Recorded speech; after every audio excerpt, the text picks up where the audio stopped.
हरि ओम। आफैतिर फर्किएर आफूलाई नै हेर्दा आफैतिर फर्किएर आफूलाई नै हेर्दा आनन्ददायी जीवन पाएँ योग ध्यान गर्दा आनन्ददायी जीवन पाएँ योग ध्यान गर्दा योग अनि ध्यानसँग गर्छु प्राणायाम पनि योग अनि ध्यानसँगै गर्छु प्राणायाम पनि रुगा खोकी लाग्नै छोड्यो स्वस्थ भएँ मनी स्वस्थ भएँ मनी। मलाई कस्तो हुन्थ्यो भने पहिला चाहिँ एकदम बढी रुगा लाग्ने है, जाडोको मौसम आयो कि त रुगा लाग्ने, अनि त्यसपछि यो घाँटी खसखस हुने, बोली नै बन्द हुने, अनि एक हप्ता जति रेस्ट गर्नुपर्ने त्यस्तो हुन्थ्यो। तर अहिले चाहिँ मैले जति बेलादेखि योगा सुरु गरेँ त्यो दिनदेखि मलाई चाहिँ रुगा खोकी लागेको छैन है।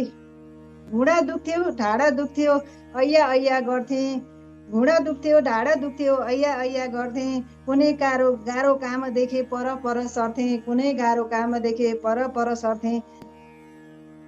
त्यही जीवन अहिले हेर्दा कति सहज भएको छ, त्यही जीवन अहिले हेर्दा कति सहज भएको छ, कठिन लाग्ने सबै काम सजिलेरी भएको छ, कठिन लाग्ने सबै काम सजिलेरी भएको छ।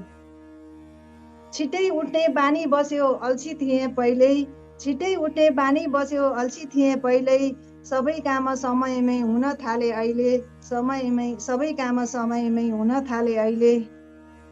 हतार हुन्थ्यो अफिस पुग्दा ढिलो हुन्थ्यो जहिले, हतार हुन्थ्यो अफिस पुग्दा ढिलो हुन्थ्यो जहिले, पुग्छु अहिले त्यही ठाउँमा समयभन्दा पहिल्यै, पुग्छु अहिले त्यही ठाउँमा समयभन्दा पहिला। यिनै अक्षर पढ्नलाई चस्मा लाउँथे पहिल्यै, यिनै अक्षर पढ्नलाई चस्मा लाउँथे मैले, के चमत्कार भयो यस्तो बिना चस्मा देख्न थाले अहिले, के चमत्कार भयो यस्तो बिना चस्मा देख्न थाले अहिले। यो कस्तो भने चस्मा नलागिकन देख्न पनि हामी चाहिँ 40 इयर्स कटिसकेपछि के हुन्छ भने नजिकको चाहिँ पढ्नको लागि चाहिँ गाह्रो हुन्छ, सबैलाई चाहिँ चस्मा लाग्ने हुन्छ, त्यो फिजियोलोजिकली नै हुने हो, यो एउटा है नर्मली हुन्छ सबैलाई नै 40 वर्ष कटेपछि, कसैलाई नहुन सक्छ। म आफै पनि भिजन स्पेसिस्ट भएको कारणले गर्दाखेरि मैले नै पाएको अनुभूति है।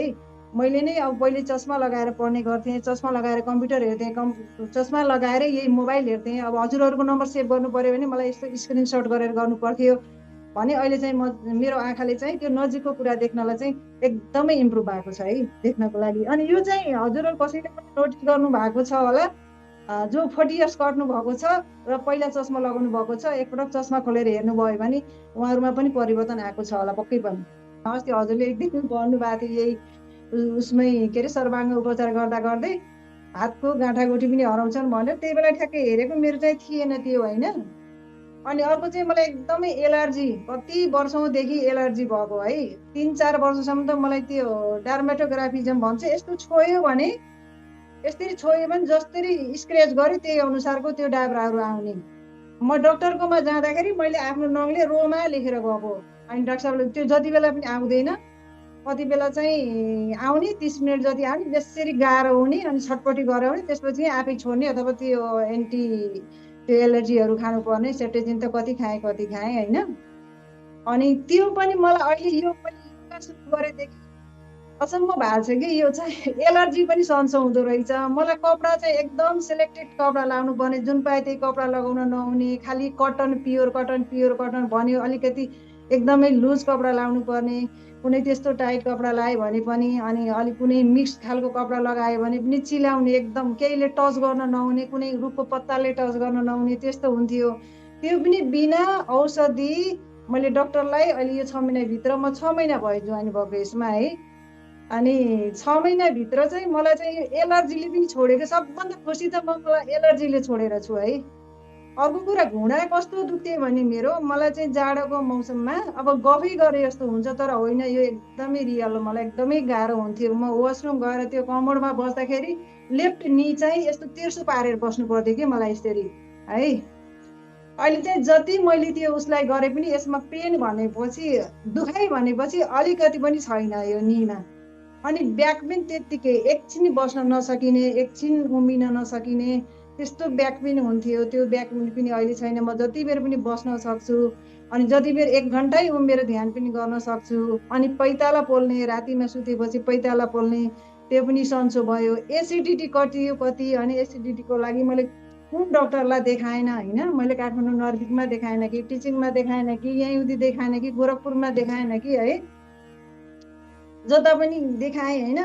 अनि फेरि एसिडिटी हुँदा हुँदै त्यो एउटा रिफ्लक्स डिजिज भनेर हुन्छ कि ग्यास चाहिँ अन्त सर्दिने, जहाँनिर हुने त्यहीँनिर नभएर अन्त सर्दिने अनि जता पनि दुखाइ हुने। त्यसको दुखाइ चाहिँ अब त्यसले गर्दा हात पनि, घाँटी पनि, ब्याक, ढाड पछाडि पनि जता पनि दुख्ने त्यस्तो हुन्थ्यो है।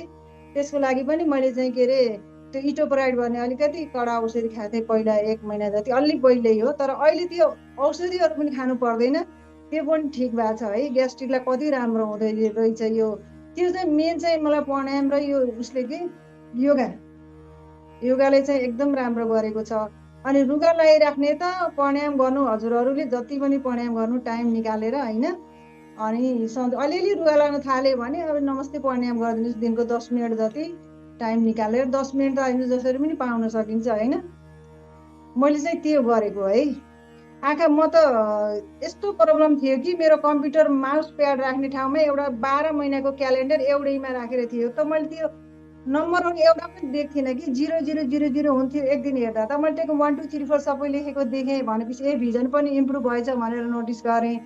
अनि त्यसपछि त्यसमा केले काम गर्दो रहेछ नि, हामी जति पनि यहाँ योगा गर्छौँ हामीले यस्तो टाउको यस्तो गर्ने, नेकको टाउको हामीले गर्दाखेरि के हुन्छ भने त्यो सँगसँगै हाम्रो आईको मुभमेन्ट पनि हुन्छ कि, त्यसलाई आकुलो केफाली मुभमेन्ट भन्छ। मैले यता टाउको लगेँ भने मेरो आँखा यतातिर गएको हुन्छ अपोजिट साइडमा होइन। राइटतिर हेऱ्यो भने लेफ्टतिर आईको मुभमेन्ट हुन्छ, लेफ्टतिर हेऱ्यो भने राइटतिर, हामीले तल हेऱ्यो भने आईको माथि जान्छ, माथि हेऱ्यो तल आउँछ होइन। यसरी हेर्ने अनि यसरी हेर्ने सबै योगाहरू हुन्छ नि त हामीले गर्दाखेरि। के अरे भुजङ्गासन गर्दाखेरि अनि अरू पनि थुप्रै योगाहरू गर्दाखेरि तल हेरिन्छ, माथि हेरिन्छ। त्यति बेला जुन नहुने मुभमेन्ट पनि हाम्रो भइरहेको हुन्छ। जस्तो नर्मली हामीले खालि अगाडि हेर्ने अनि यता हेर्नु पर्यो भने फर्केर हेर्ने, यस्तो टाउको त घुमाइँदैन नि त।